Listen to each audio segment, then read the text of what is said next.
Vamos começar, né, o nosso webinar aqui sobre catéteres totalmente implantáveis.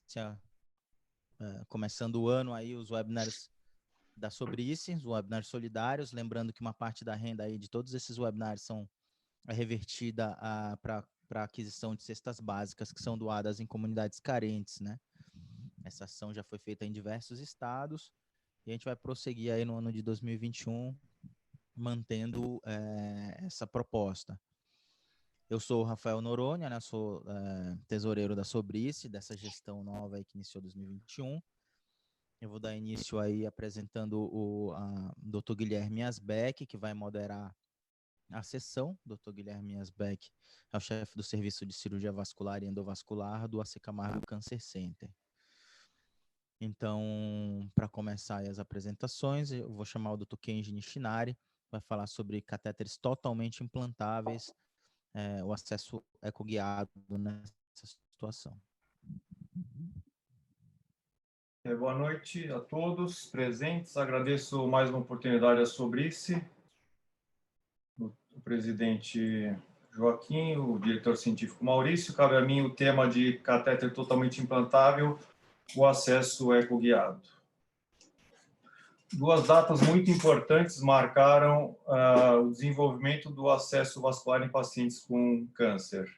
Em 1982, Niederhuber publicou uma casuística com o primeiro dispositivo descrito totalmente implantável, composto de um reservatório conectado a um catéter, que popularmente ficaram conhecidos como os portes. Ele implantou esses portes em 20 pacientes portadores de neoplasias malignas, submetidos ao tratamento quimioterápico via endovenosa e acesso pela veia subclávia. Outro marco histórico muito importante foi em 1987, com Mack e colaboradores, publicando a sua casuística de mais de 100 pacientes submetidos a implante de catéteres, através do auxílio do ultrassonografia em tempo real, com o índice de punção arterial e pneumotórax zero. Então, isso foi um marco bastante importante também para o acesso venoso. Quanto às indicações do implante do Portocat, são, sem dúvida nenhuma, pacientes que precisam de um acesso venoso de longa duração. E dentre as principais indicações, de longe, a quimioterapia ambulatorial intermitente é de longe a indicação mais frequente e precisa. Outras indicações menos fortes, porém possíveis também, pacientes que vão ser submetidos a antibiótico-terapia endovenosa a longo prazo e pacientes que precisam, pacientes crônicos que têm internações hospitalares repetidas e que têm um acesso venoso periférico muito escasso, então o Portocat também pode ser uma indicação boa para esse tipo de paciente. Falando em quimioterapia, sabemos que muitos quimioterápicos são extremamente vesicantes e, quando administrados por veias periféricas, produzem efeitos como esses: flebites extensas, e muitas drogas são cáusticas também, mesmo se infundidas numa veia, sem extravasamento, podem causar úlceras extremamente dolorosas e de difícil cicatrização. Úlcera em antebraço em paciente com neoplasia de mama e posteriormente foi instalado um Portocat, e úlcera em dorso de mão causado por quimioterápico vesicante também. As vias de acessos mais frequentes são as veias que dão acesso ao sistema cava superior. Então, no braço, podem ser utilizadas as veias basílica, cefálica e braquial, indo em direção à região cérvico-clavicular, a jugular externa, veias axilar e subclávia, jugular interna e a inominada. Basicamente, o mais frequente é feita a utilização da jugular interna ou do tronco venoso inominado, esse acesso realizado por incisão dupla, a primeira aqui do acesso venoso e aqui do reservatório, e outra via muito utilizada é a região subclávia axilar, com a vantagem de ter apenas uma incisão, não tem a incisão pequena do acesso, e um trajeto subcutâneo do catéter muito curto. Então, isso é uma vantagem desse acesso em relação ao acesso supraclavicular. Alguns pacientes têm um tórax extremamente hostil para o implante do reservatório. Esses pacientes até podem ter um acesso venoso pérvio aqui, como jugular interno ou subclávio, porém, a face anterior do tórax, que é a clássica, onde se implantam esses reservatórios, nessas situações, como radioterapia, radiodermite aqui, e uma disseminação neoplástica em toda a parede anterior, fica impraticável você implantar esse reservatório. Então, uma alternativa bem viável aqui é o implante do reservatório e o acesso pela veia basílica com o reservatório aqui no terço médio para distal do braço. No caso esquerdo aqui, fica bastante imperceptível, bastante confortável, e aqui deixando livre a região torácica. Esteticamente fica bem satisfatório também. Sistema cavo inferior também pode ser utilizado, mas normalmente é uma alternativa, sendo as veias femoral comum e safena magna as mais utilizadas em situações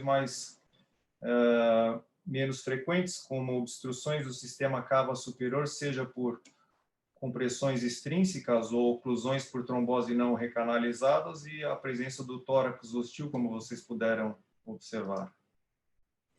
Então, aqui uma neoplasia extensa na região do mediastino, comprimindo os vasos da base e a cava superior sem visualização, ou seja, um paciente que precisa de uma quimioterapia a longo prazo. Então, inicialmente, esse portocate não deveria ser instalado nessa região da cava superior. Essa paciente também, com uma neoplasia extensa de mama, cometendo a mama esquerda e contralateral, indo para o braço, também fazendo que mesmo o acesso braquial fosse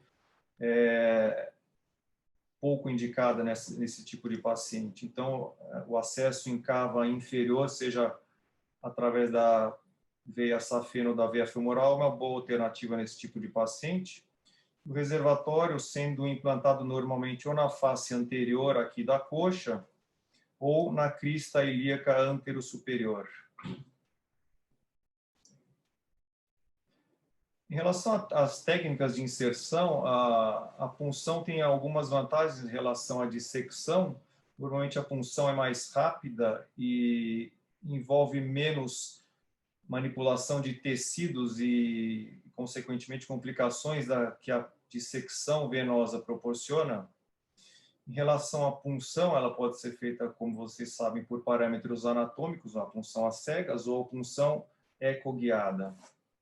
Esse trabalho já divulga uma meta-análise de 2013 sobre o acesso venoso central em diversos sítios. Coletou inicialmente 1.500 estudos, separando apenas os estudos randomizados controlados, totalizando 26 estudos e mais de 4.000 acessos.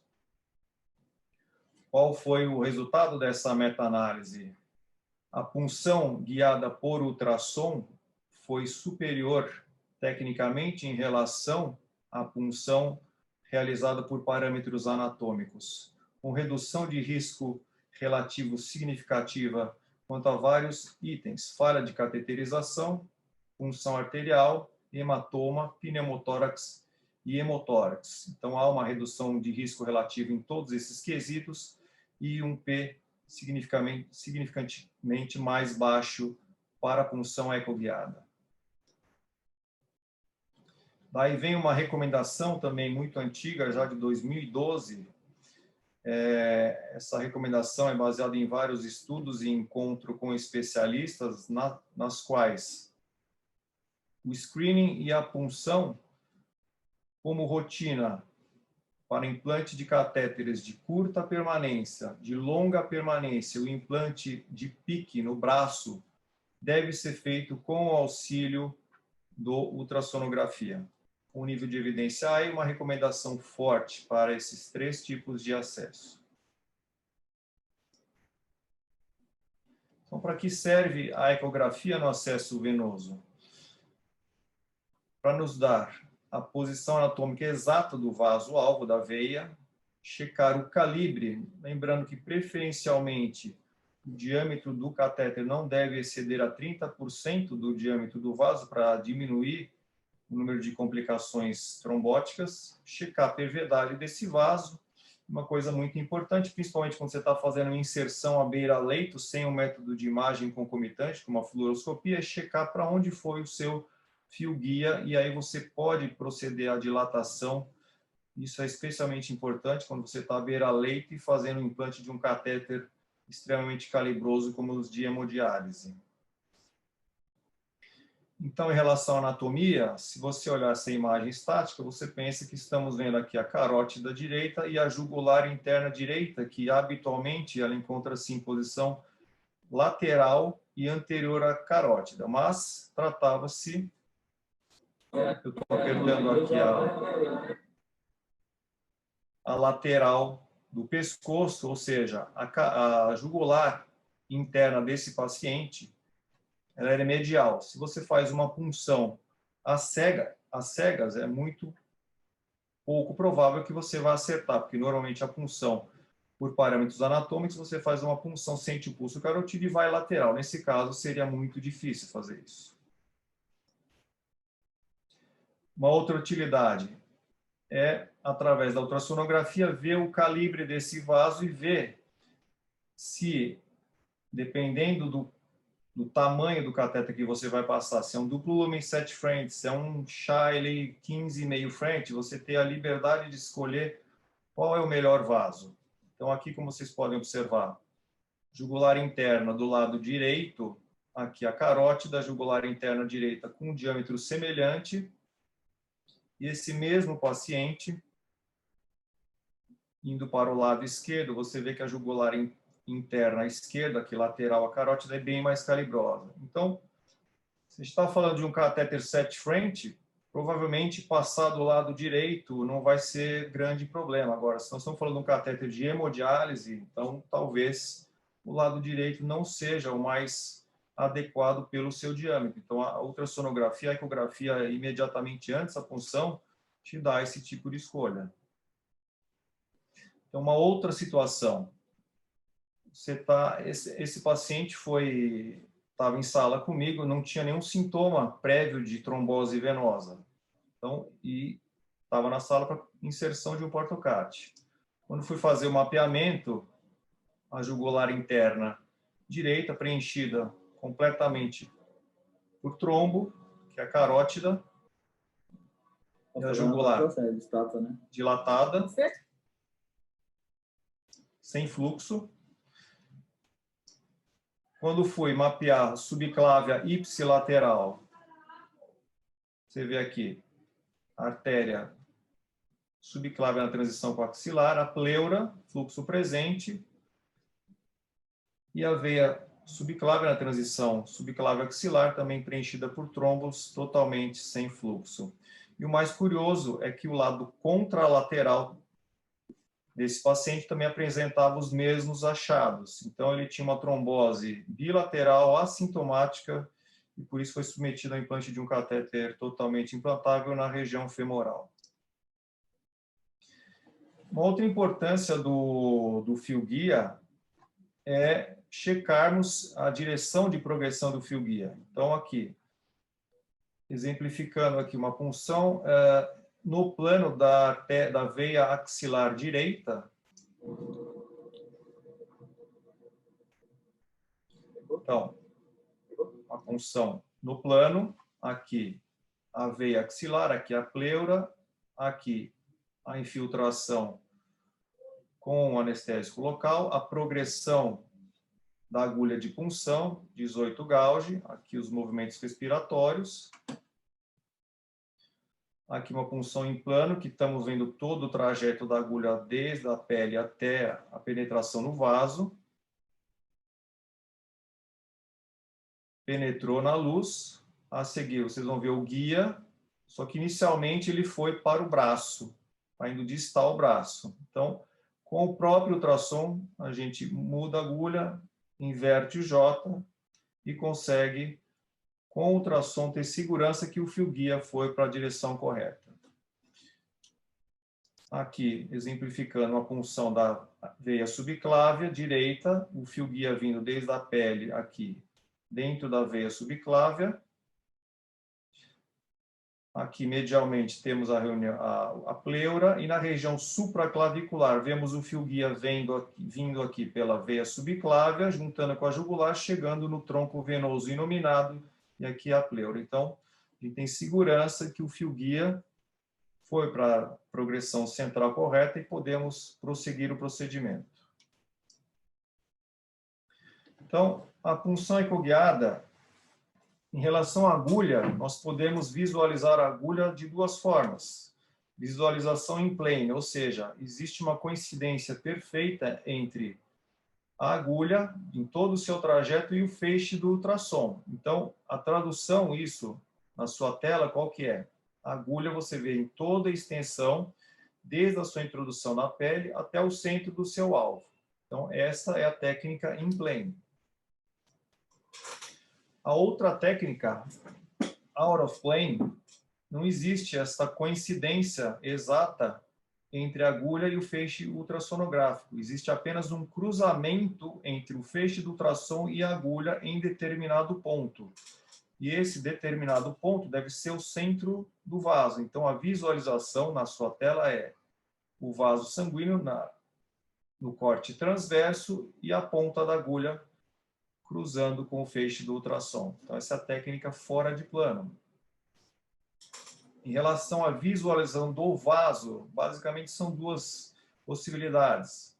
Visualização do eixo transverso, aqui no feixe jugulocarotídeo, você vê o formato circular, seja da carótida ou da jugular interna.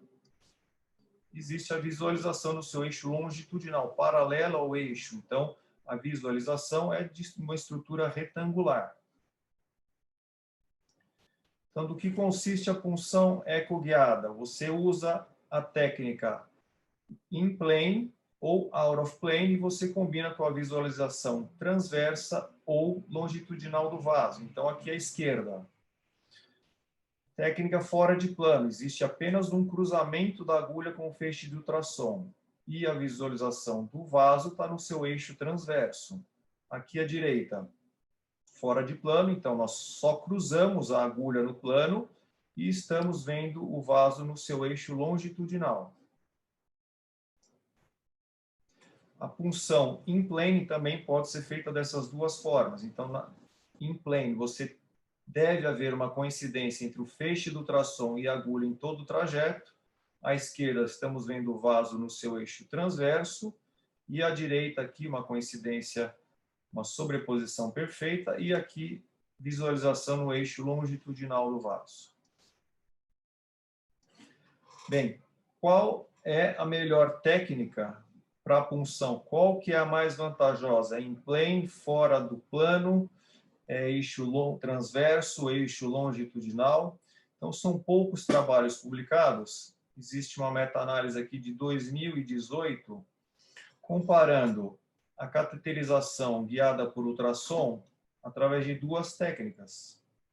Longitudinal in plane versus a punção transversa fora de plano. Então, aí vale uma crítica, porque ele não está comparando a visualização transversa no plano versus visualização transversa fora de plano. Ele está comparando vaso longitudinal, agulha no plano, versus vaso no transverso e agulha fora de plano. Então, são técnicas de visualização, seja do vaso e da agulha, diferentes. Então, na minha opinião, não são totalmente comparáveis, mas é o que temos até o momento. Então, são 11 estudos randomizados, 4 falando sobre a jugular interna, 1 sobre a veia axilar, 1 sobre a veia subclávia, 1 sobre veias periféricas e 4 punção da artéria radial.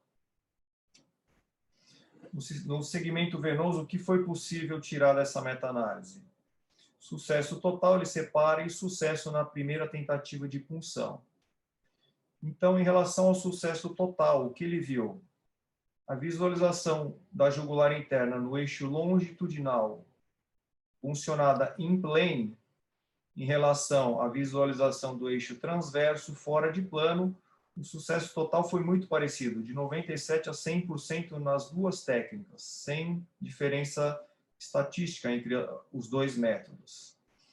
Em relação à punção na primeira tentativa, também houve alguma semelhança, 52% a 78% no longitudinal em plano versus 51% a 98% na visualização transversa fora de plano, também sem diferença significativa.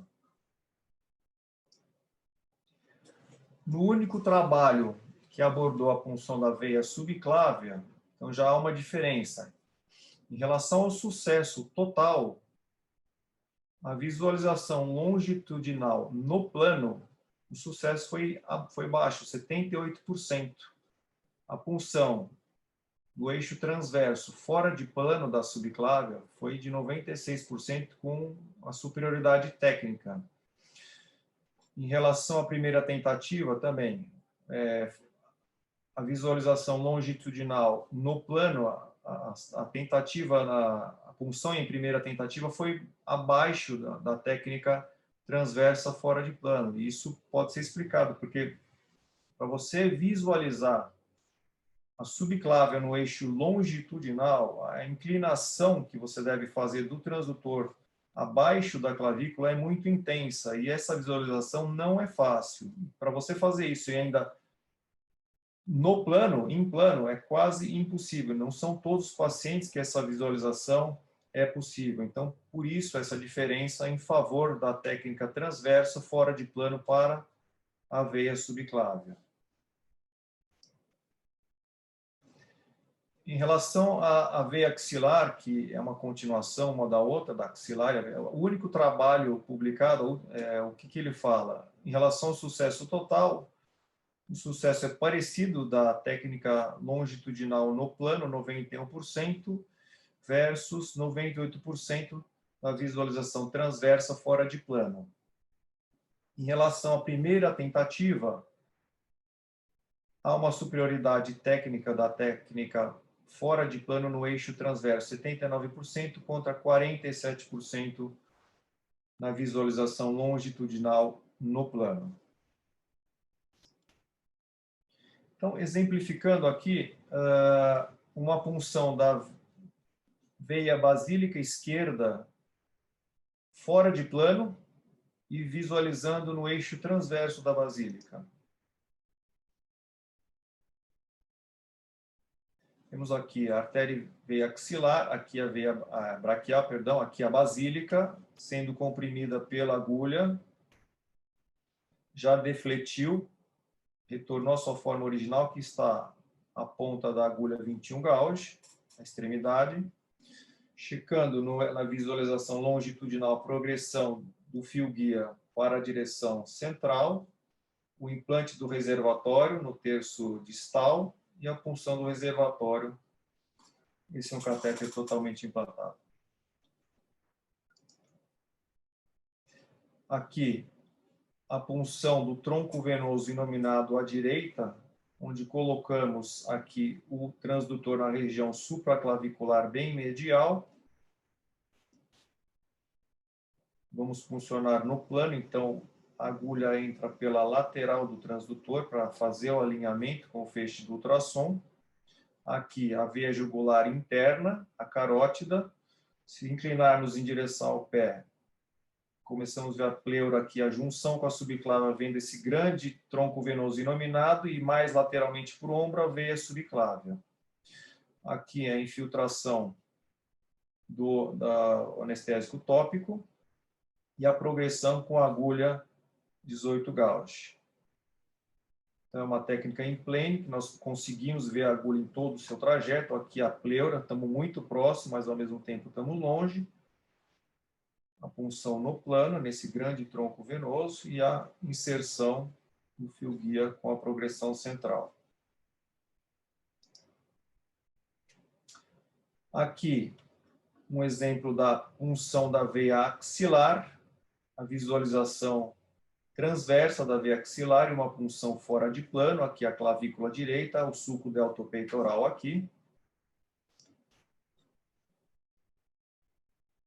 fora de plano, então estamos indo por trás aqui do transdutor, apenas para fazer o cruzamento. Aqui a pleura, a veia axilar recebe aqui a cefálica, aqui a artéria, infiltração do anestésico tópico, a progressão da agulha de punção, a veia começa a defletir, ela cedeu, se cedeu a deflexão, a agulha está no seu interior, aqui está a extremidade. E aqui está a pleura, aqui a artéria axilar. Aqui uma punção da veia femoral, vista no seu eixo longitudinal, no plano, aqui para inserção do filtro de veia cava.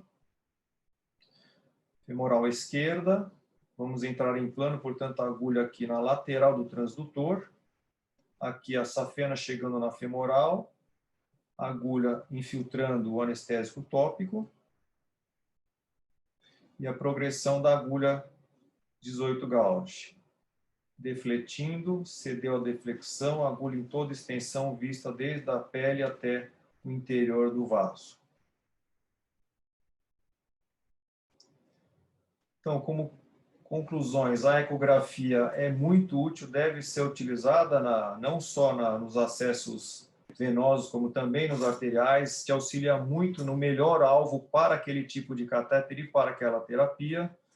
Sempre há um benefício clínico com o uso do ultrassom e, obviamente, havendo a redução de custos. Obrigado. Parabéns, doutor Kenji. A apresentação aí exemplar, né?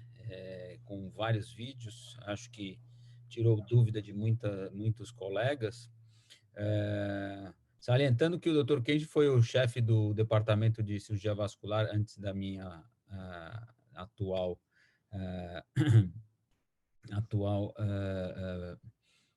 gestão, né?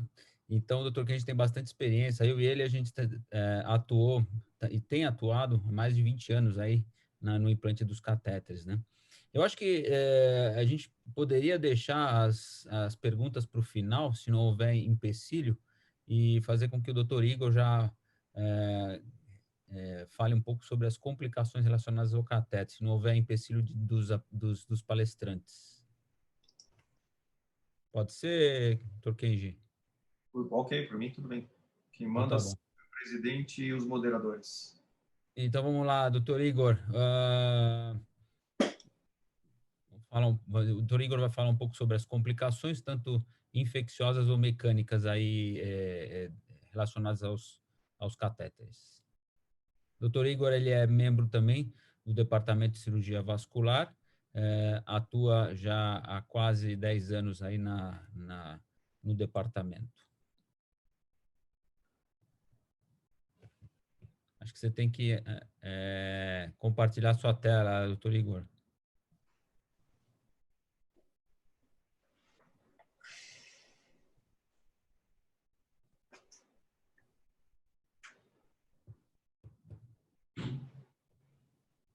Está com o teu microfone desligado também.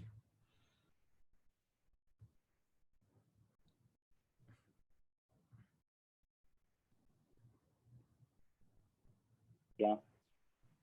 Não estou conseguindo compartilhar minha tela aqui. No verde. Não consegue? Agora sim. Foi? Agora foi. Agora você tem que só ampliar o modo de Perfeito. visualização. Ok? Sim. Bom, boa noite a todos. Queria agradecer aqui, então, a Sobris pelo convite. E vamos, então, falar um pouquinho sobre as complicações, tanto infecciosas quanto as não infecciosas desses catéteres de longa permanência.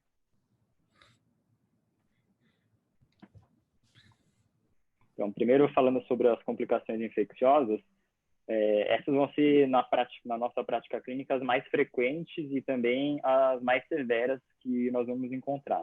Elas causam um aumento de mortalidade dos pacientes que estão em uso desses dispositivos muito grande, né? E essas complicações estão entre as maiores causas de sepsis hospitalar. Dos totalmente implantáveis, essa incidência varia na literatura de 0 até 22%, e dos semi-implantáveis variando de 11 até 45%. Fora isso, eles causam um aumento enorme dos custos de tratamento dos pacientes. Nesse levantamento aqui de 2000 da Sociedade Americana de Doenças Infecciosas, essa elevação de custos chegou a ter um aumento de até $29 mil por conta dessas infecções relacionadas aos catéteres. Dos catéteres totalmente implantáveis, então essa incidência ela varia de 0,018 até 0,35 eventos para cada 1000 dias de catéter, isso em pacientes adultos com câncer, e a gente sabe também que na população pediátrica essa incidência é um pouco maior, chegando até 1,2 eventos a cada 1000 dias de catéter. E aí, para a gente ver a importância dessas complicações, foi feito um estudo em 2016, que foi publicado na revista de doenças infecciosas francesa, que avaliou somente pacientes oncológicos com tumores sólidos, e desses pacientes com catéter, 81% evoluíram com algum tipo de infecção, e desses 81, 48% evoluíram com complicações relacionadas a isso, e desses 48, 25% evoluíram para choque séptico. Então, é uma complicação realmente muito importante e pode chegar a graus muito severos para esses pacientes. Então, para a gente falar um pouco sobre fatores de risco dessas complicações, eles começam já desde o momento de implante do catéter, né? Existe uma recomendação de fazer isso em ambientes apropriados, cirúrgicos, com procedimentos de antisepsia rigorosos, paramentação completa. Existe até alguns lugares que existem checklists para você se assegurar de que todos esses procedimentos foram realizados, né? Pacientes com câncer, e principalmente doença hematológica, têm maiores taxas de infecção pelo ritmo da quimioterapia e pelo eventual transplante de medula que vão ser submetidos. Pacientes com infecção concomitante pelo HIV também tem uma elevação dessas taxas de infecção, chegando até 3,2 eventos a cada 1000 dias de catéter. E também as indicações do uso do catéter podem ser fatores de risco, né? Pacientes com quimioterapia paliativa cursam com maiores taxas de infecção, assim como os pacientes que usam esses dispositivos para manter nutrição parenteral. Quanto ao sítio de implante, isso daqui acho que já todo mundo já conhece, os catéteres implantados via femoral estão associados a taxas muito maiores de infecção do que aqueles com implante no tórax ou em membros superiores, né? Quanto à técnica de implante, o Dr. Kenji já citou um pouquinho na aula dele, mas a técnica de dissecção venosa, que já praticamente foi abandonada, cursava com altas taxas de infecção, né? A taxa com a inserção guiada por parâmetros anatômicos era melhor que a dissecção, mas ainda assim cursa com alta taxa de infecção por conta de múltiplas tentativas de punção, formação de hematomas, um tempo de procedimento mais prolongado. E por isso hoje o padrão ouro é você fazer o implante desses catéteres através de punção ecoguiada, que você tem uma maior taxa de sucesso da punção, quanto maior a experiência do médico que estiver fazendo esse procedimento, e também previne tanto as complicações infecciosas quanto complicações mecânicas relacionadas a essa função.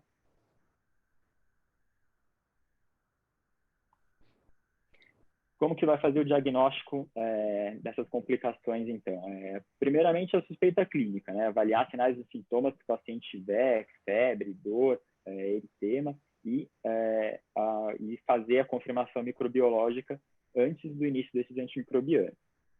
E essas infecções elas podem ser locais, que vão estar relacionadas ao hoste de inserção, à tunelização do catéter, à tunelização subcutânea dele, e também na bolsa, no caso dos catéteres totalmente implantáveis. E as mais graves, que são as infecções de corrente sanguínea relacionadas a esses catéteres. Então, aqui a gente tem imagens de exemplos de infecção do ósseo de inserção do catéter na pele, para que você vê o eritema da pele, secreção purulenta. Aqui, não sei se todo mundo consegue ver, nessa segunda foto está um pouquinho mais nítido, mas o eritema em todo o trajeto subcutâneo do catéter, você vê que existe uma distância aqui do sítio de inserção até a formação desse eritema aqui, e é essa distância aqui que caracteriza também essa infecção do túnel do catéter. E aqui, infecções de bolsa desses portes aqui, você vê já a deiscência de pele, o eritema, a secreção purulenta. Então, são alguns exemplos dessas infecções mais locais. E como prevenir, então, essas complicações? Isso daí começa desde o momento do implante, né? Em local adequado, centro cirúrgico, técnica estéreo, preparo adequado da pele com desgermação e antisepsia com clorexidina alcoólico, a punção ecoguiada e a escolha adequada do sítio de implante, sempre o melhor sítio de implante possível para o paciente. Antibiótico terapia profilática na inserção do catéter não é recomendada, não existem evidências de diminuição das taxas de infecção com o seu uso. Isso já foi publicado em 2016 por Johnson, fez uma meta-análise com 4 estudos e mais de 2.000 pacientes, e não houve nenhuma diferença estatística na prevenção de infecção com o uso da antibiótico profilaxia. Existe a possibilidade de selo profilático, não é altamente recomendada, não existe evidência convincente para esse uso, mas você pode considerar o uso desses selos em alguns pacientes específicos, como pacientes que têm essas infecções recorrentes, mesmo com técnica de implante adequada, ou então para pacientes que já têm alguma dificuldade de acesso venoso. Isso daí é muito utilizado em pacientes em hemodiálise. E existe também a possibilidade de selos não antibióticos, né, com substâncias como álcool 70%, taurolidine. Ainda não existem trabalhos recomendando completamente esse uso, e existe também, principalmente pela segurança, né, então, pelo risco da infusão dessas substâncias na corrente sanguínea. O tratamento, quando você tem somente uma infecção do ósseo, você pode levar somente cuidados locais e, em alguns casos um pouco mais severos, associar antibiótico terapia. Tá? Para infecções de túnel ou de bolsa, você deve proceder imediatamente à retirada, não é recomendado o tratamento conservador para esses tipos de infecção. E essa retirada também é obrigatória em caso de infecções complicadas, como sepsis, choque séptico, endocardite, e em caso de infecções por alguns patógenos específicos, como a pseudomonas, fungos, micobactérias, e infecções por Staphylococcus aureus em pacientes com outras comorbidades, como diabetes, presença de outras próteses vasculares, pelo risco de endocardite ou em imunossuprimidos. O tratamento conservador pode ser utilizado em alguns pacientes, associando a antibiótico terapia sistêmica com o selo de antibiótico no interior do catéter.Esse selo nada mais é do que uma solução com alta concentração do antimicrobiano. Isso deve ser começado no máximo 48 até 72 horas do diagnóstico, porque isso é relacionado à maior taxa de sucesso.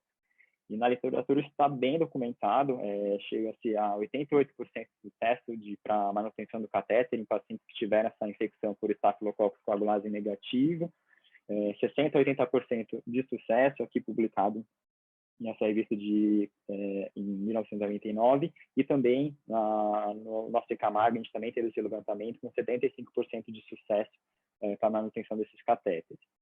Em caso específico do Staphylococcus aureus, não é recomendado o uso desse selo, porque existe uma alta taxa de falha que pode chegar até 60%. E como que você considera essa falha? Né? A falha, você vai diagnosticar através de hemoculturas persistentes, positivas, mesmo depois de 72 horas de tratamento, assim que, apesar do selo e do antibiótico sistêmico, mantém febre ou bacteremia, e então você tem que fazer a remoção imediata do dispositivo. Falando então agora um pouco sobre as complicações não infecciosas, elas são menos frequentes, né? E a maioria tem possibilidade de tratamento com a manutenção do catéter, com a preservação dele para o paciente. Então, pode ser precoces, que vão estar relacionados diretamente ao implante do catéter, alguma falha técnica ou até por alguma condição clínica específica do paciente naquele momento. E também as complicações tardias, ou por uso inadequado do dispositivo, ou por falência do material dele. O diagnóstico é clínico, né? Então, avaliar o paciente quanto à presença de edema, circulação colateral, eritrocianose, a integridade cutânea, onde o dispositivo está inserido, palpar o reservatório catéter para saber se existe alguma alteração, e o teste de funcionamento dele, o teste de infusão refluxo para você avaliar se tem presença de dor, edema ou algum mau funcionamento do dispositivo. E o diagnóstico radiológico, através de outros métodos de imagem, como raio-x de tórax simples ou com infusão de contraste, a ultrassonografia com Doppler colorido e a tomografia. Então, aqui temos algumas imagens de complicações mais precoces. Aqui a gente vê um catéter que não foi posicionado adequadamente a extremidade dele, não chegou à junção da cava com o átrio. Então, é um catéter que provavelmente vai ter algum problema aí de infusão, de refluxo precocemente. E aqui a gente vê esse membro superior demasiado, com hematoma extenso, após um implante de um catéter no membro superior. E aqui, no exame de ultrassonografia com o Doppler, a gente consegue visualizar esse pseudaneurisma decorrente de uma punção inadvertida da artéria. E aqui o controle após a compressão dele guiada pelo Doppler, já com o pseudaneurisma excluído. Os casos de trombose associada ao catéter. Então, grande parte das tromboses que a gente vai encontrar associadas ao catéter são assintomáticas e vão ser encontradas em exames de rotina e de segmentos do paciente. Todos os pacientes têm que receber anticoagulação, a não ser que exista alguma condição clínica que contraindique esse tratamento. E agora, quando você vai manter o catéter, você anticoagula o paciente.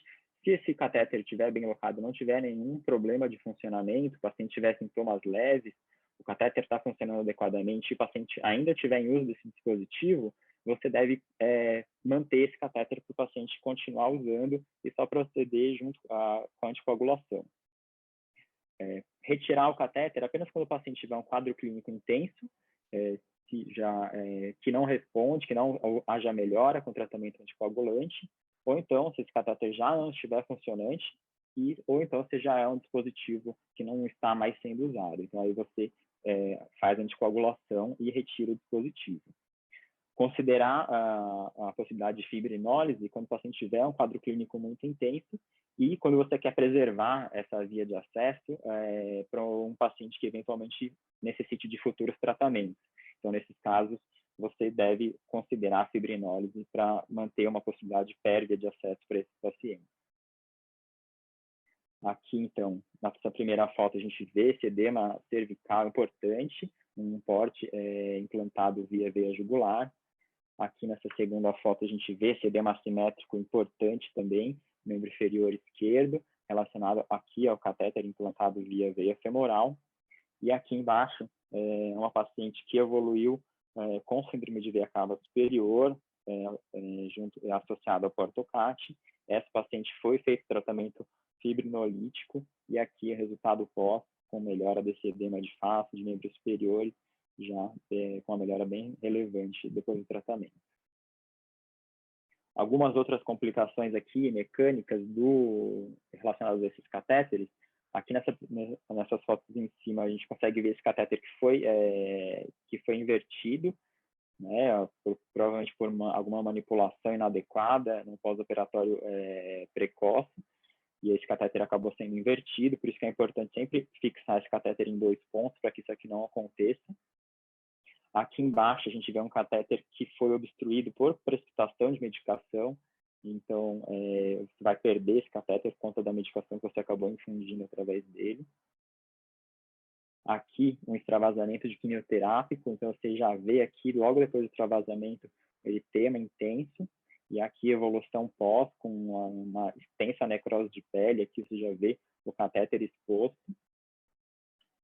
Aqui embaixo, durante a infusão do medicamento, da lavar, né, com soro, houve esse abaulamento do sítio de inserção do catéter, e aí depois de uma investigação diagnóstica foi retirado esse catéter e foi aqui observado o reservatório já com o sítio de punção já estragado, provavelmente por processo de punções, por falência do próprio material mesmo. Aqui, uma complicação que pode acontecer em catéteres inseridos via veia subclávia. Aqui nessa primeira foto, talvez não dê para ver muito bem, mas aqui a gente consegue ver um estreitamento do catéter, e aqui ampliado a gente consegue ver bem essa imagem desse estreitamento. Isso daqui acontece quando existe a compressão desse catéter entre a a clavícula e a primeiro arco costal.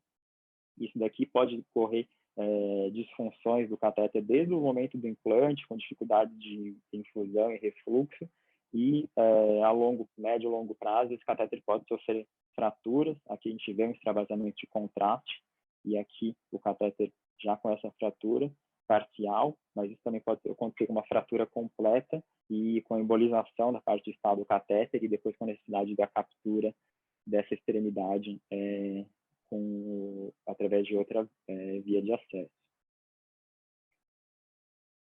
Então, o que levar disso são como evitar essas complicações, né?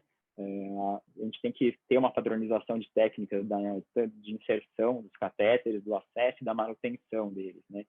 Fazer tudo em ambiente adequado, prezar muito pelas técnicas de antisepsia com degermação, antisepsia com clorexidine, que são aqueles momentos que você gasta antes da cirurgia, mas que vão evitar complicações potencialmente muito danosas para o paciente. E, além disso, escolher muito bem o sítio que você vai fazer o implante desse catéter, a função ecoguiada, que vai diminuir muito as complicações relacionadas ao procedimento, e também fazer o acompanhamento desses dispositivos, né? Qualquer sinal de disfunção, de mau funcionamento, fazer uma avaliação para detectar todos esses tipos de complicação o mais brevemente possível. Obrigado.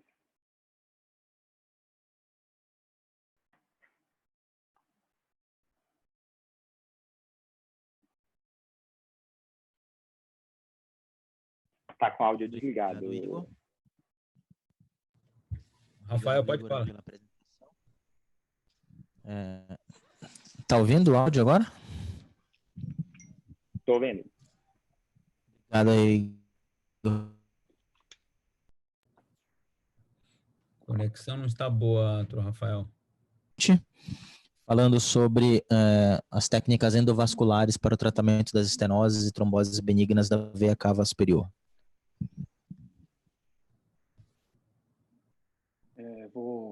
Estão me ouvindo, né? Eu vou compartilhar aqui a minha tela.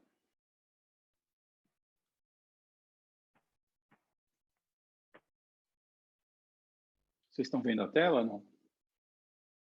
Sim. Sim? Então tá bom. Então, eu gostaria de agradecer ao grupo e à Sobrice, né, pelo convite para a gente conversar um pouquinho sobre o tratamento da endovascular da estenose e trombose de veia cava superior. Quando eu estou falando disso, a gente vai falar um pouco mais sobre síndrome de cava superior, que tem íntima relação com o que o Igor falou aí por último, né? A gente vai tentar conversar um pouco como que a gente padronizou a técnica de tratamento lá no nosso serviço, falar um pouco da literatura e discutir alguns casos. Então, a síndrome de cava superior ela é uma patologia que foi descrita por William Hunter em 1757, tá? Causada preferencialmente por uma obstrução mecânica da veia cava, que pode ser por alguma coisa que se criou dentro da veia ou por compressão externa, né? Por compressão extrínseca. Ele escreveu essa síndrome, a doença que ele observou foi um aneurisma fusiforme causado por um paciente sifilítico, né? Então, no começo, né, quando a síndrome ela apareceu, as infecções eram as principais causas da síndrome de cava superior, principalmente relacionadas à sífilis e à tuberculose, mas com o desenvolvimento dos antibióticos e a ampla utilização, essas causas foram muito diminuídas. Hoje em dia é muito raro da gente ver algum tipo de paciente com complicação terciária da sífilis, né? Hoje em dia, as principais causas de síndrome de cava superior são os tumores malignos, né? Que são as neoplasias pulmonares e os linfomas não Hodgkin, e o objetivo da aula, que são as causas benignas, com a utilização dos catéteres totalmente implantáveis ou qualquer outro tipo de catéter. Esse número de pacientes ele vem crescendo gradativamente. Uma outra causa importante de síndrome de cava superior de causa benigna são os marcapassos. Eu não trouxe essas imagens para a gente ficar discutindo anatomia nessa hora da noite, né? O que eu quis trazer aqui é para a gente correlacionar a localização do trombo, né, da compressão com a sintomatologia. Todos nós sabemos que a principal via de drenagem do sistema cava superior é a veia azibus. Vocês conseguem ver aqui a desembocadura nela na região posterolateral esquerda da cava superior. Então, podemos pensar que qualquer obstrução que ocorra aqui nessa região, acima da desembocadura da veia azibus, é uma obstrução que causa muito mais sintoma para o paciente, porque a veia é na mais parte inferior, né? Então, o sistema de drenagem principal da cava superior fica mais comprometido. E as obstruções que são mais baixas, né?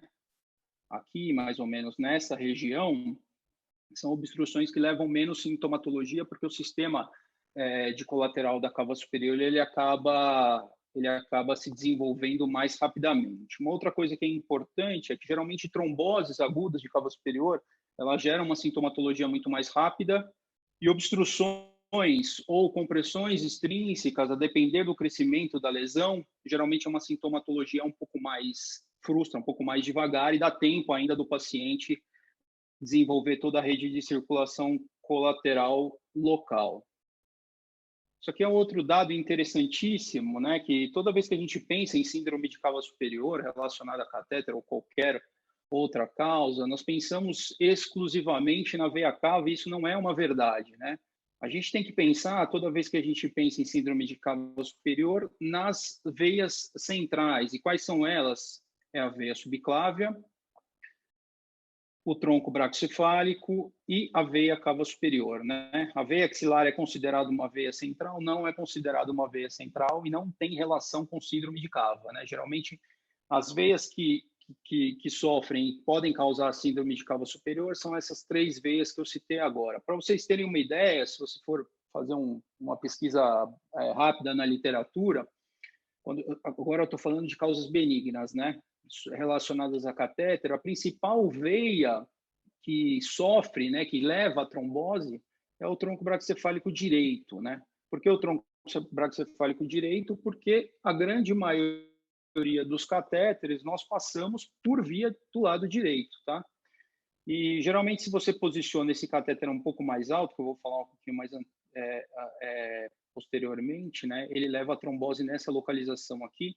Então, geralmente, em torno dos trabalhos que se tem na literatura, em torno de 53% das vezes, a principal causador de síndrome de cava superior não é a cava em si, mas sim o tronco braquicefálico do lado direito. Então, por que nós temos estenoses venosas centrais, né? Por que nós temos tromboses venosas centrais? Nós temos por uso prévio ou atual de catéter, tá? Então, a grande maioria dos pacientes, ó, nesse artigo publicado claro que esse artigo é de nefrologia, mas foi publicado em 2014, 27% dos pacientes apresentavam história prévia de catéter venoso central. Vai ter um caso que eu vou mostrar mais para frente, era uma paciente nossa, que não tinha nada a ver com a parte de nefrologia, mas era uma paciente que tinha uma história prévia de catéter, passou um catéter e evoluiu com síndrome de cava superior após o implante do catéter. Então, você fazer uma anamnese para saber se esse paciente já utilizou ou não catéter central é extremamente importante para você ter um diagnóstico, suspeitar do diagnóstico e, além disso, investigar esse paciente previamente, se a história for muito importante de passagem de implante. Outra coisa interessante, né, que na literatura, entre 42% e 50% dos pacientes tem um aumento, né, de possibilidade de estenose venosa central quando esse catéter é implantado na veia subclave. O Dr. Kent falou muito bem, né, que isso depende do calibre da veia, mas também depende do calibre do catéter. Então, essa incidência aqui ela é mais elevada geralmente nos pacientes que utilizam catéteres de hemodiálise, né? Para catéteres de Portocati, que é o que a gente está conversando mais agora, essa incidência ela é um pouco menor. Outra coisa importante é os dispositivos implantados do lado esquerdo. Você tem uma dupla curva, né?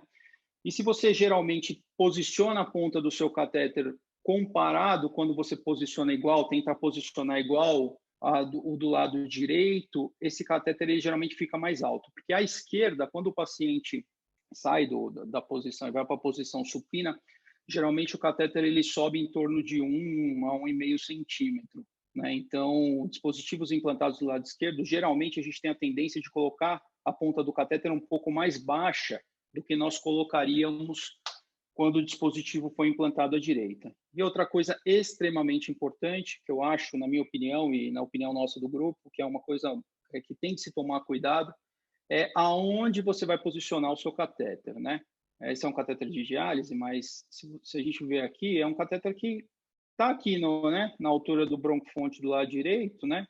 Mas é um catéter que nós consideramos um catéter que está posicionado de maneira mais alta, né? E o catéter posicionado alto, ele tem uma predisposição muito maior à formação de trombose, e a trombose ocorre no tronco braquicefálico, como eu falei anteriormente. Esse catéter, a ponta desse catéter, geralmente deveria estar aqui, ó, né? Uns 2 a 3 centímetros abaixo da carina, que é a posição mais ideal, que é na transição, geralmente, da cava com o átrio.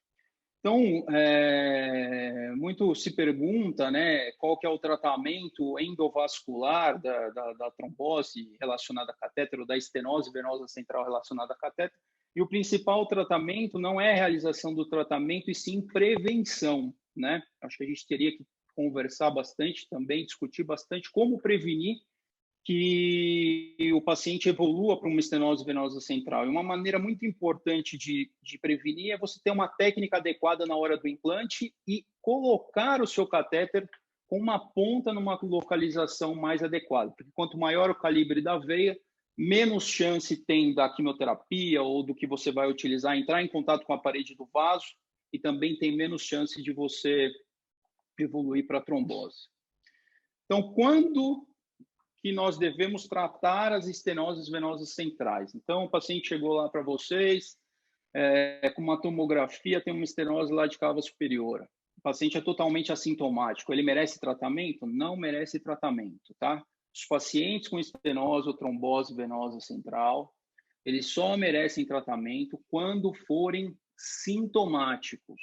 Eu vou passar mais para frente uma classificação que nós utilizamos muito lá no serviço, que nos auxilia a padronizar o tratamento, que eu acho que é uma coisa muito interessante, né? Não é para tratar todo mundo, também não é para deixar paciente que precisa ser tratado sem tratamento, né? Então, padronizar a sua indicação é algo extremamente importante. Então, a sintomatologia, ela vai depender muito do local de obstrução. Então, a obstrução ocorre na veia subclávia, geralmente o edema, a sintomatologia é toda relacionada ao braço ou ao tórax ipsilateral, né? A estenose ou a trombose.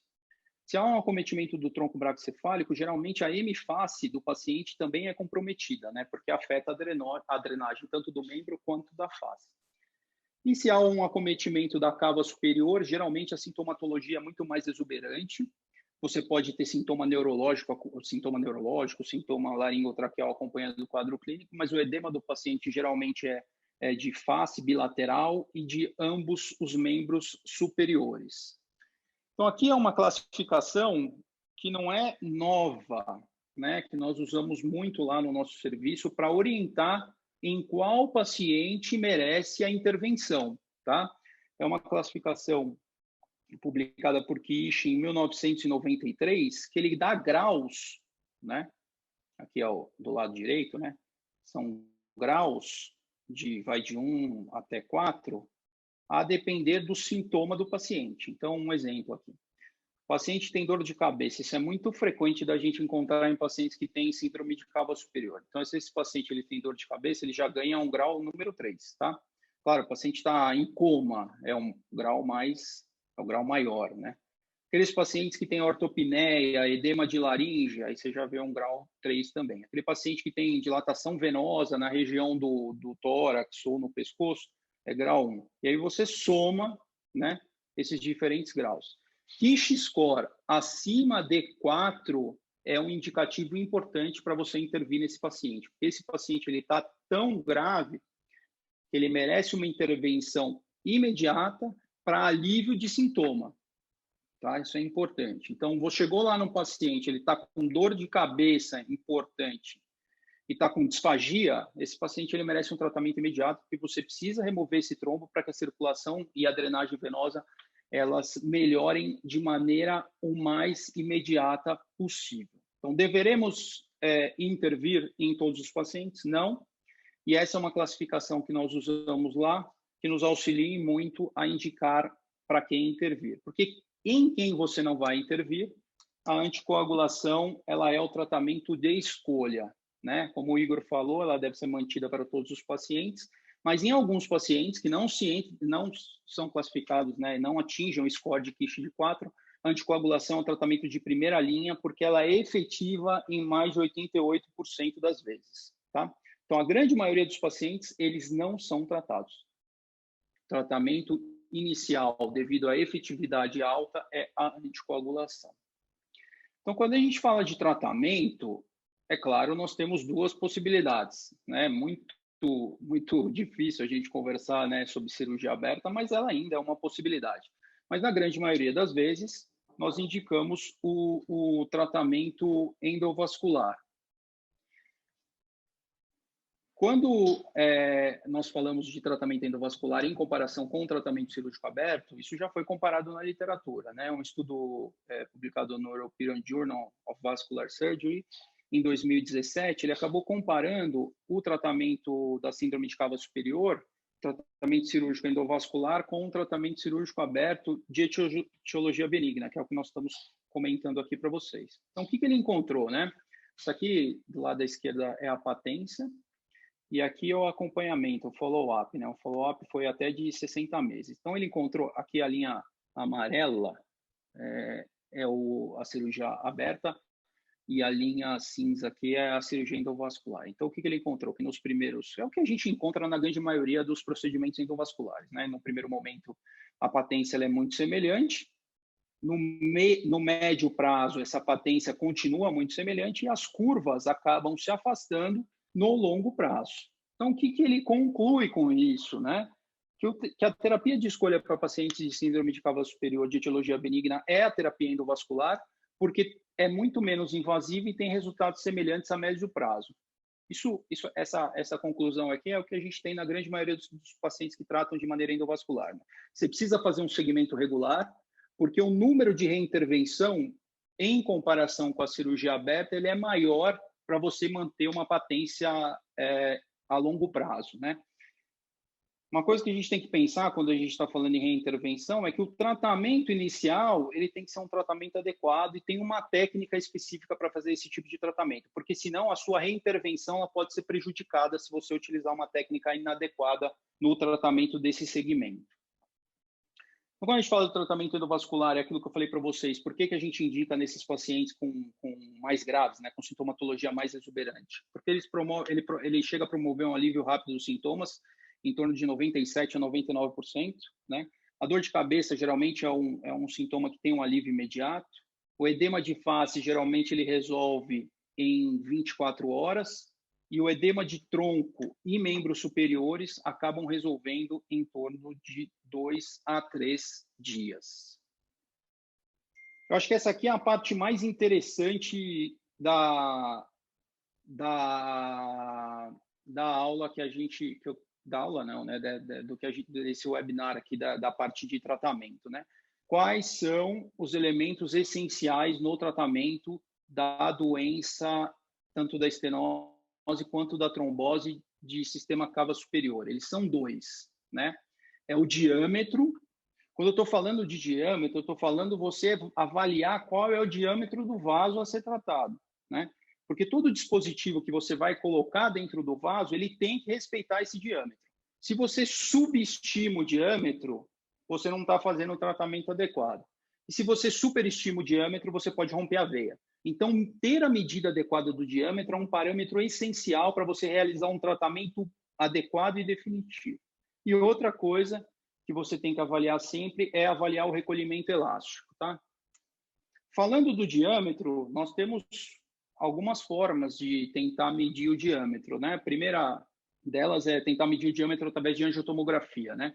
Você faz angiotomo, vai tentar avaliar o diâmetro da veia através do angiotomo. Isso é muito difícil de fazer, né? Porque é um corte lá que você tem num determinado momento do tempo e você não sabe se o paciente está... Pode ser que tenha inspiração, pode ser expiração, você não sabe qual o corte que você pega de maneira adequada, então o diâmetro pela angiotomo da veia geralmente não é o mais adequado. Você pode tentar também avaliar o diâmetro através da flebografia. Então, você faz o acesso, faz o exame E aí você leva esse diâmetro ali da flebografia como parâmetro e vai escolher o seu material de acordo com a flebografia, com a venografia. E qual é o problema? Na venografia você não vê o trombo parietal, né? Então, se ele foi uma trombose, você não vai conseguir ver todo o trombo. Você tem uma velocidade baixa próxima da parede do vaso, né? Além disso, as mudanças na pressão intratorácica acabam modificando o diâmetro do vaso, e essa modificação de diâmetro do vaso você não consegue ver na flebografia. Então, portanto, se vocês utilizam a flebografia para avaliar o diâmetro adequado da veia, você geralmente subestima esse diâmetro.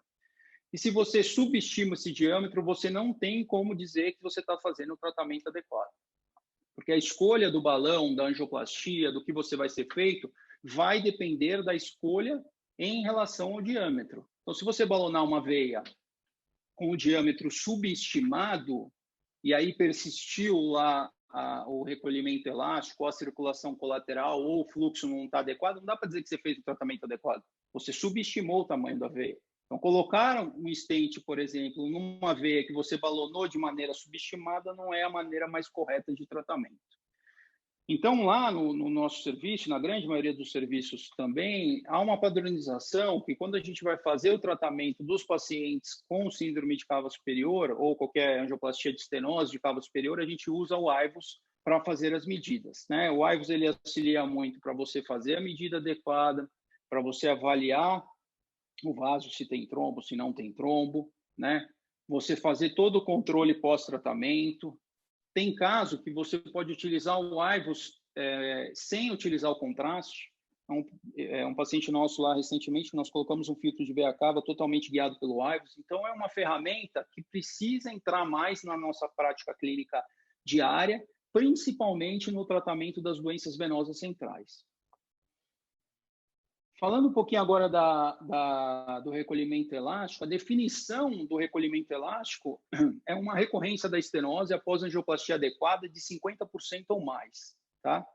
Então, você faz lá a angioplastia venosa, você escolheu o diâmetro adequado do seu balão, balonou, e aí você olhou lá, tem uma estenose residual acima de 50%. Aí, assim, a gente considera o recolhimento elástico, tá? Eu acho esse artigo muito interessante, é um artigo publicado na Radiology em 2016, que ele comparou os pacientes e seguiu ao longo do tempo, né, em torno de 2 anos, né, os pacientes que ele identificou o recolhimento elástico e nos pacientes que ele não identificou o recolhimento elástico. E ele não tratou o recolhimento elástico, ele foi lá e acompanhou esses pacientes. E não foi estatisticamente significante a diferença de patência a longo prazo, tá? Então, qual é a nossa conduta atual lá no serviço, né? Faz angioplastia com balão de tamanho adequado, medido pelo IVUS, identificou um fluxo anterógrado adequado, ausência de rede de circulação colateral.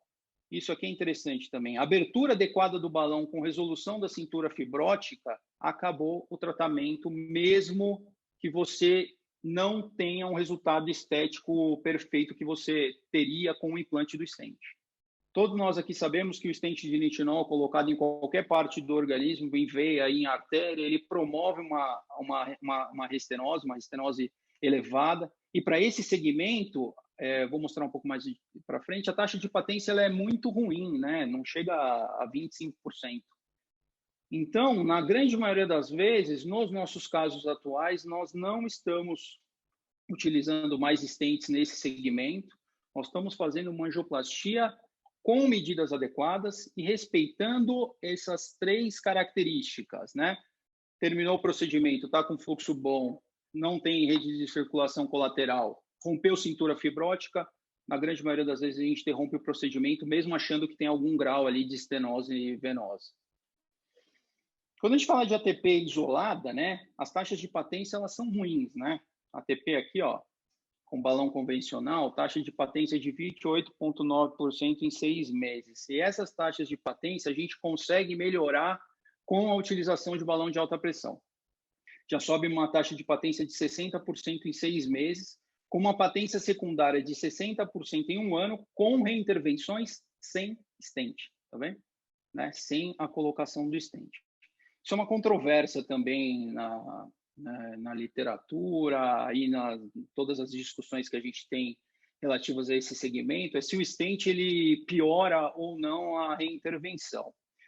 Na minha opinião pessoal, nos casos que a gente teve, ele piorou, mas tem grupos que falam que ele não piora. É a mesma coisa você ter colocado um stent lá para você reintervir do que não ter colocado. Mas o que nós sabemos, né, é que a patência primária do stent ela é desapontadora, 25% em um ano.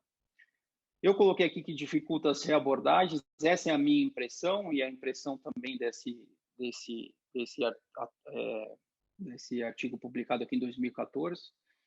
Ele tem uma patência secundária também modesta, né? Então tem uma patência primária ruim, uma patência secundária modesta. A única coisa que ele tem é aqui, ó, sucesso técnico alto, tá? O stent, quando você coloca, fica tudo uma maravilha, mas os resultados a curto prazo eles são ruins, por isso que a gente está tentando utilizar cada vez menos os stents nesse segmento. Aonde a gente vai utilizar o stent? Quando você tem uma estenose residual grave, né? Você fez angioplastia com um balão de tamanho adequado, fazendo a medida adequada através do ultrassom intravascular, você persistiu com a estenose residual, né? Persistiu circulação colateral, aí não tem o que fazer, tem que colocar o stent, ou uma recorrência num período menor do que 3 meses. Então, você teve essa recorrência, e essa recorrência está sendo frequente, você deve utilizar o stent para melhorar os resultados. Isso aqui é um artigo que é sobre pacientes em hemodiálise, né, um guideline de melhora, né, como você melhorar o paciente que está fazendo o tratamento através da hemodiálise, publicado aqui em 2016, no qual, aqui, ó, em relação às estenoses venosas centrais, ele comparou a angioplastia, o stent e o stent revestido, né, e quais foram os resultados de patência em 12 meses, patência primária, tá? Pensando na angioplastia com balão, 53%. Se você for pensar no stent, já é bem menor, né? E o stent revestido já tem uma angioplastia, um resultado um pouco maior. Não tem muito trabalho sobre stent revestido nesse segmento, né? Também a gente não tem stents muito grandes para colocar nesse segmento, mas os resultados dos stents revestidos no tratamento, principalmente das lesões de veia subclávia, eles são muito melhores do que o stent convencional. Então, isso é uma tendência atual, né? De se, na hora de colocar, principalmente se você tiver nesse segmento aqui, de segmento subclávia, né? Porque no tronco braquicefálico e na cava superior, os diâmetros são muito incompatíveis, você utilizar o stent revestido, né? Então, você tem uma melhora aqui de patência em um ano. Outra coisa que é interessante é a discussão sobre o balão com droga, né? Nós sabemos que nos pacientes que se tratam de estenoses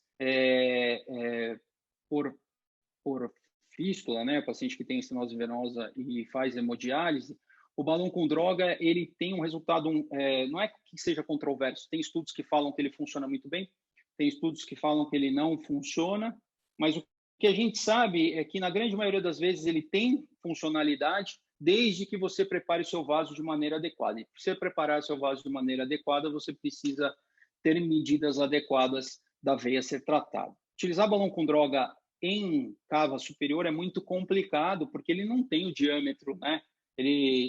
O maior balão com droga tem o Lutonix, e ele vai ter 12, né? Então, se tratar uma veia 16 de 18, provavelmente pode ser que você não tenha a efetividade total da droga a ser colocada nesse segmento. Então, eu vou mostrar alguns casos aqui para vocês, né? Então, esse aqui é o primeiro caso. Se vocês... E eu vou discutir um pouquinho as técnicas, né?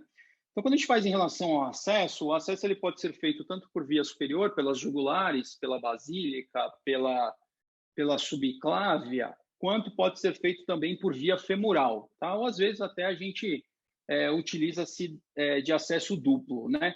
Nesse caso, optou-se por fazer o acesso aqui pela veia jugular interna do lado esquerdo. Aqui está o introdutor e essa aqui é a primeira cavografia. Então, intensa rede de circulação colateral, a gente consegue ver. Dá para ver uma estenose aqui na cava superior no seu terço proximal. Eu não tenho a imagem do IVUS desse caso, mas a gente utilizou o IVUS e iniciou a dilatação. Coisa importante também aqui, bom a gente parar para falar um pouco da dilatação. Então, a dilatação, vamos dizer que você achou um diâmetro de 16 do vaso que você vai tratar. Você não vai iniciar a sua dilatação com um balão de 16. né? Porque a chance de romper a veia é muito maior, né? Então, a dilatação preconizada na literatura é uma dilatação progressiva. Então, você vai utilizar mais de um balão no seu tratamento. Então, você vai progredindo os diâmetros do balão até você chegar no diâmetro do vaso que você está tratando. Outra coisa importante é respeitar a sintomatologia do paciente. Então, o paciente começou a dilatar. Você quer dilatar para 16, com 14 o cara começou a ter dor, você não progride a dilatação, porque a dor é um sintoma, né, muito, muito importante e prevê a ruptura venosa. Então, teve dor, para, né? O ideal é que você para. Se você está com o balão lá no local, você avança esse balão para distal, né? Faz a flebografia de controle, não rompeu, parou a sua dilatação. Se o resultado não for bom, manteve circulação colateral, fluxo não está bom, você coloca um stent no local, mas não progride a sua angioplastia. Então, aqui é a dilatação progressiva e aqui é o resultado final, né? Ficou perfeito? Não, não ficou perfeito, né? Ficou com algumas irregularidades, mas o fluxo ele é muito bom. Houve um desaparecimento da circulação colateral, né? A gente não vê o tronco braquicefálico contralateral. Então, isso significa que o fluxo está sendo anterógrafo, houve desaparecimento da circulação, então isso foi suficiente para terminar o nosso tratamento, tá? Esse é um outro caso. Deu pau.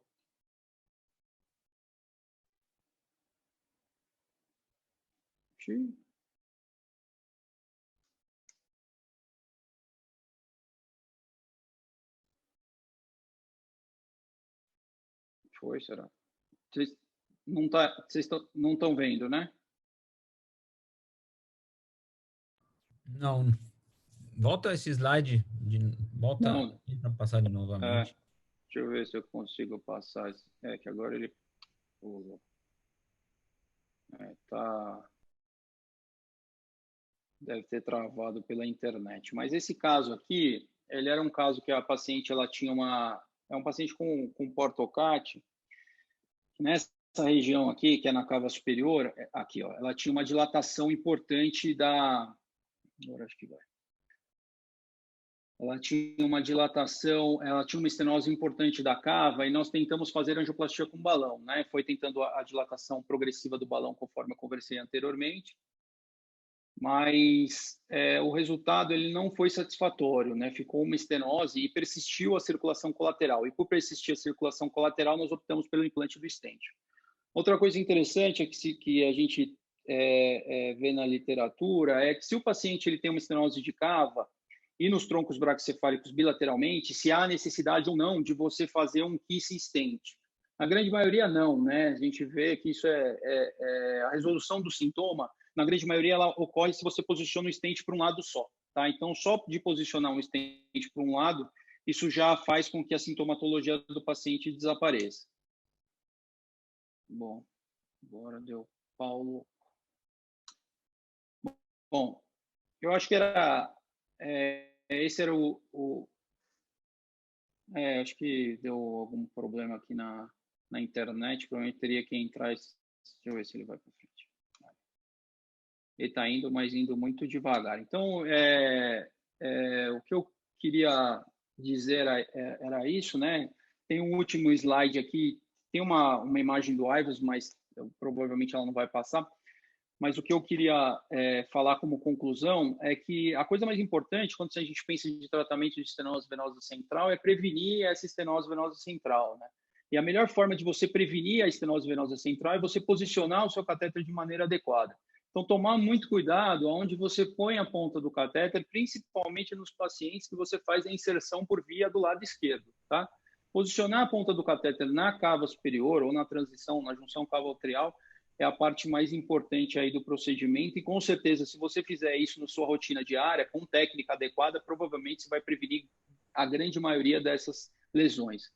Como eu falei antes, para vocês também é interessantíssima a utilização do ultrassom intravascular, porque com o ultrassom intravascular você consegue fazer a medida adequada e dar um tratamento adequado para o seu paciente. Então, a escolha adequada do balão ela é essencial. Se você escolher esse balão de forma adequada e utilizar uma técnica adequada, na grande maioria das vezes você não vai precisar implantar o stent, porque, como eu mostrei para vocês, o stent ele tem uma taxa de patência primária muito baixa a curto prazo. Tá bom? Acho que era isso. Obrigado. Muito bom, doutor Guilherme Centofanti, que também faz parte aí do nosso grupo, né? Esses casos são desafiadores, né? A gente tem bastante, vamos dizer, nosso coração bate forte quando você está entrando num caso desse, porque você nunca sabe o que pode acontecer com relação às complicações, mas a gente tem tido bons resultados, né? Os casos que a gente tem feito, utilizando aí esse conhecimento aí da literatura, a gente conseguiu aí um sucesso técnico bastante encorajador. Eu gostaria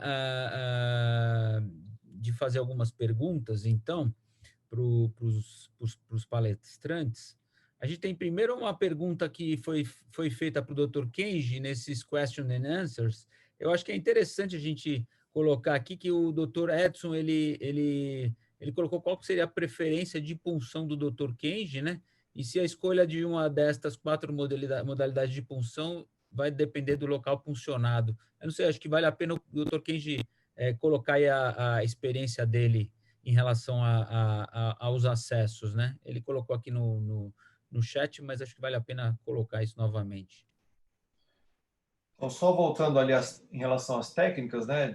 Você pode ver a agulha fora de plano e no plano e o vaso transverso ou longitudinal. Às vezes você dá uma obliquada no transdutor e acaba vendo ele um transverso meio oblíquo. Mas você pode combinar, grosseiramente são 4 formas de puncionar. É claro que depende do paciente, da anatomia, depende do tipo de catéter e basicamente isso e da sua preferência, sua mão. Então, respondendo a pergunta do Edson, para catéteres de curta permanência, tipo duplo lumen, eu opto por acesso infraclavicular, porque eu acho que fica mais confortável para o paciente que está internado não ficar com o catéter esterilizado na jugular, na região supraclavicular. Então, eu prefiro, para os de curta permanência, o acesso da axilar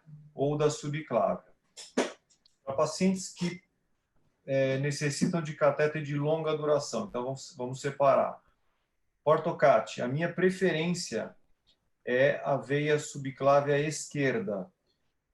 Em paciente, eu uso o lado contralateral, a maioria dos pacientes é destro, eu prefiro usar a veia subclávia esquerda por alguns motivos. Primeiro, porque não há um estudo que confirme que a veia jugular ou inominada seja superior à subclávia em termos de complicação. Segunda coisa, eu acho que o acesso subclávio ele tem a vantagem de precisar de uma incisão única e não tem aquele catéter que no acesso supraclavicular você tem que tunelizar, então fica um catéter passando por cima da clavícula do paciente. E terceiro, que a via subclávia esquerda, a veia, a curvatura é muito suave, ao passo que a subclávia direita, quando ela chega no encontro com a jugular interna direita, ela forma um ângulo reto, ao passo que a subclávia esquerda é um ângulo muito suave, praticamente uma parábola, assim, uma coisa muito suave em relação à subclávia da direita. E para catéteres de longa duração, tipo permicate para hemodiálise, aí não tem dúvida, a gente deve evitar as veias subclávias para você não complicar o acesso futuro de uma fístula. Aí sim, você pode usar a inominada direita ou esquerda ou a jugular interna direita ou esquerda, tanto faz. Maravilha. O Rafael agora vai colocar, então... Eu não respondi a técnica. Desculpa. Em relação à técnica, a punção subclávia eu prefiro a visualização transversa, fora de plano é mais fácil você fazer do que longitudinal no plano.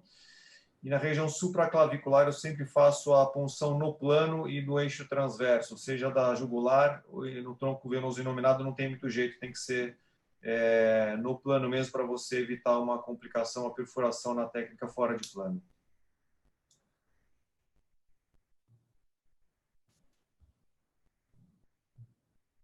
Aproveitando aí, eu vou puxar um tópico para discussão, que foi aí com que o Guilherme acabou a apresentação dele, que é a localização da ponta do catéter. Habitualmente, eu gosto de colocar a ponta do catéter dentro do átrio direito, né? Não gosto de deixar na cava. Já vi alguns pacientes que fizeram estenose ali da junção cavo-atrial e sintomática por conta de estenose relacionada aí à posição do catéter. Eu gosto de deixar no átrio. O que vocês acham aí? Levar aí para o grupo aí para discutir aí em relação à posição da ponta, o melhor lugar de deixar a posição da ponta. Bom, para catéter de hemodiálise, isso aí já é estabelecido, o CADOC recomenda que a ponta seja intraatrial. Para catéteres de curta ou outros tipo Hickman, Portocat, o consenso é que seja na junção cavo-atrial. E a junção cavo-atrial é muito difícil de você localizar.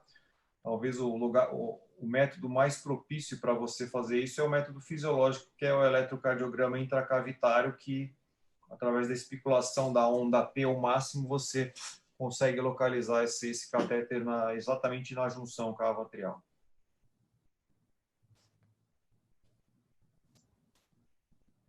Outra alternativa é eventualmente você pode fazer uma flebografia, né, para visualizar o teu posicionamento também, que às vezes pode ajudar, que às vezes a gente tenta realizar para documentar adequadamente aí o posicionamento correto aí da ponta do catéter, né?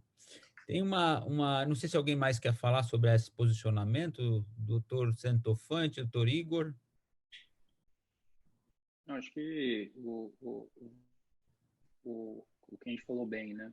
Eu acho que um erro que compromete o futuro do paciente são os catéteres de hemodiálise posicionados de maneira incorreta, muito altos, né?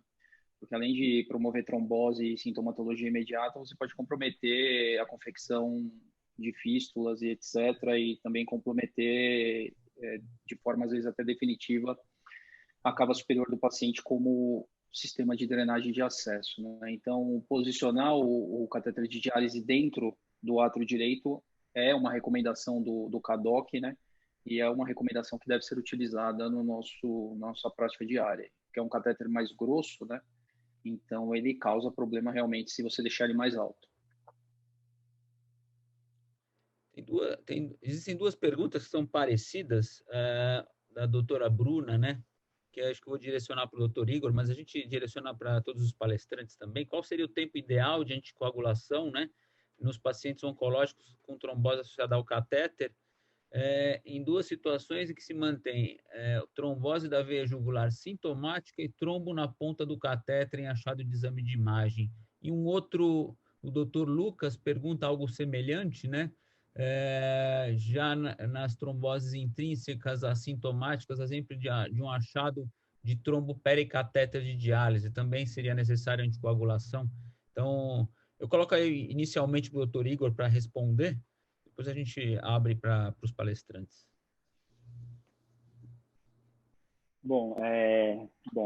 Mesmo para qualquer trombose, assim, mesmo assintomática, você identificou a trombose, tem que anticoagular, tá?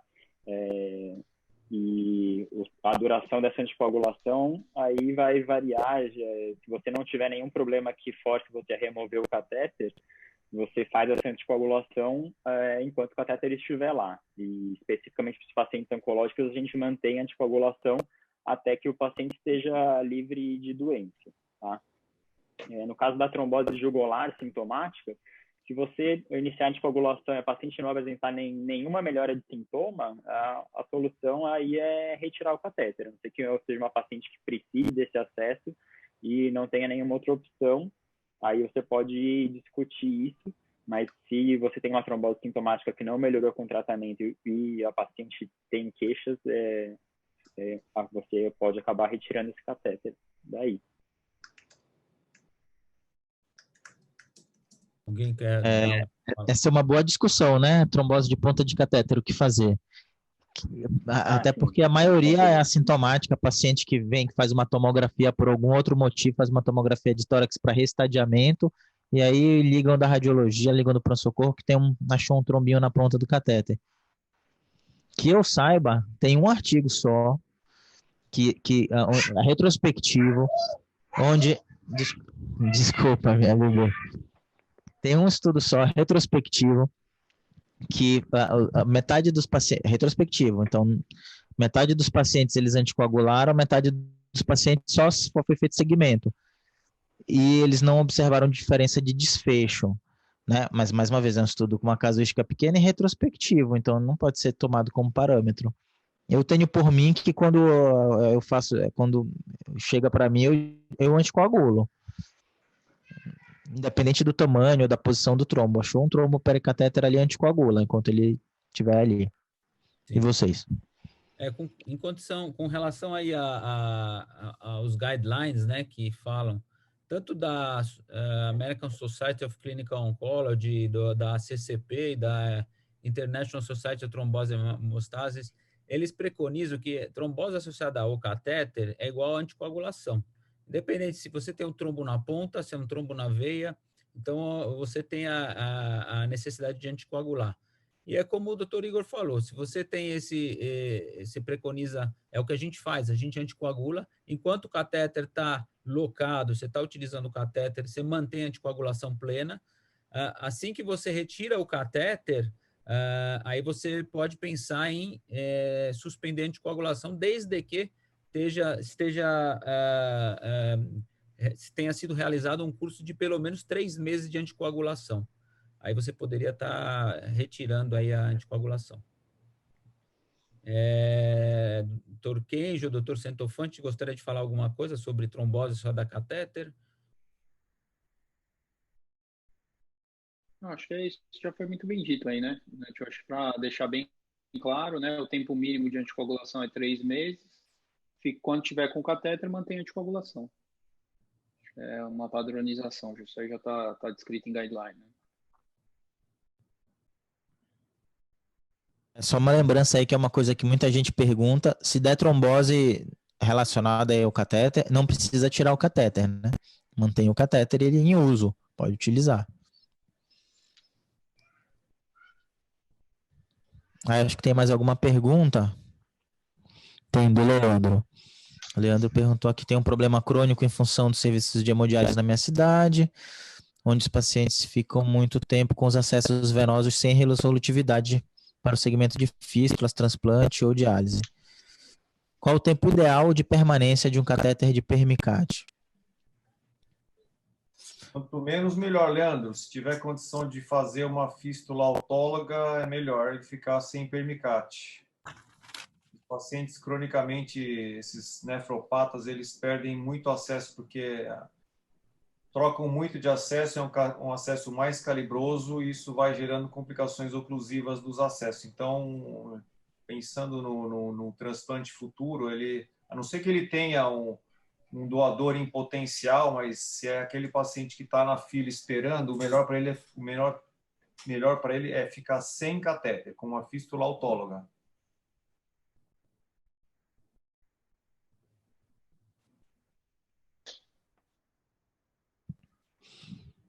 Mais alguma pergunta aí, alguém? Acho que todas essas aqui do grupo já foram respondidas.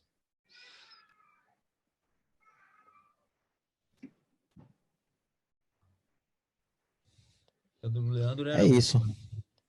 Acho que essa foi a última pergunta, né? E não sei, acho que se ninguém tiver mais nenhuma pergunta, acho que são 8h40, acho que foi bem produtivo aí o webinar.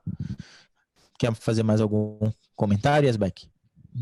Não, eu acho que a gente conseguiu abordar os palestrantes conseguiram abordar os temas mais importantes aí relacionados a catéter, né? E aí vocês estão de parabéns e agradecer a Sobrice aí pelo espaço que foi dado aí para o nosso grupo, né? Para colocar aí um pouco a nossa experiência. Apareceu uma outra pergunta aqui, não maravilha. Está perguntando se usa antiagregação para permicate. Não usa não, Leandro. Aliás, para nenhum catéter se usa, né? Antiagregante ou anticoagulante preventivo. Tanto o porte quanto o permicate, né? É uma discussão grande que ocorre em relação aí à prevenção de trombose em paciente que tenha Vamos colocar que o catéter, teoricamente, aumentaria o risco, né, de ter um evento tromboembólico. Existe uma classificação que o Dr. Corana ele estabeleceu, que é uma classificação de risco que aumentaria, dependendo do tipo de câncer, contagem de plaquetas, se o paciente é anêmico ou tem um IMC mais alto, que se ele tivesse uma classificação de Corana elevada, ele poderia ter um aumento do risco de evento tromboembólico. Isso preconizou o uso de anticoagulante em pacientes em quimioterapia ambulatorial, mas não tem nada relacionado a catéter. Então, assim, a princípio é o que o Dr. Kenji falou, não existe necessidade de antiagregação nem anticoagulação nos pacientes que são submetidos a implante de catéter. Beleza, pessoal, queria agradecer a todos aí, ao Dr. Guilherme Asbeck, Dr. Guilherme Centofante, Dr. Igor Fonseca, Dr. Kenji Nishinari, pelas discussões aí, pela apresentação. Acho que foi uma ótima maneira de começar o ano aí dos webinars. E muito obrigado a todos que estão aqui até essa hora assistindo a gente. E obrigado e até o próximo. Aí as palavras finais aí, se alguém quiser da mesa comentar mais alguma coisa, e acho que a gente encerra por aqui.